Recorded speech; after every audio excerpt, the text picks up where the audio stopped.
Tash ka një 2-3 ditë që Milani ka zyrtarizuar drejtorin sportiv i cili do jetë Iglitare pra. Iglitare, të cilit i uroj gjithë të mirat dhe punë të mbarë, sepse e meriton, dhe ne du të fillojmë të bëhemi, të jemi koshient që kur shqiptarët ecin në jetë, ecin në karrierë, duhet i komplimentojmë dhe t'i urojmë, dhe t'jemi krah.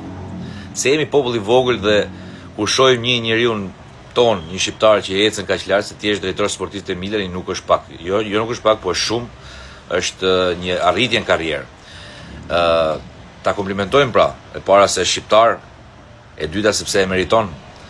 Me Lacion bëri një punë të jashtëzakonshme, e nxorri diku te 200 e sa milion euro fitim në fund 4 viteve. Dhe të mos harrojmë edhe një gjë tjetër, kalvarin e gjatë të punës që ka bërë, duke filluar nga Partizani këtu si lojtar, pastaj duke emigruar e kështu me radhë, duke luajtur në Gjermani, në Itali, derisa ne e shohim sot drejtor sportiv te Milani.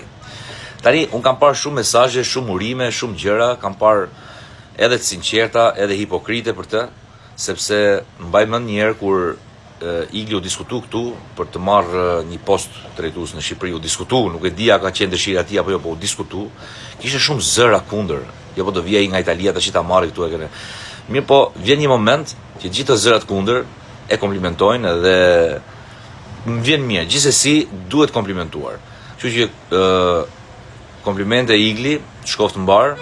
Shpresoj të jesh një personazh i cili do vazhdosh të ndihmosh shqiptarët në botën e sportit, e futbollit, siç e ke bërë deri tash.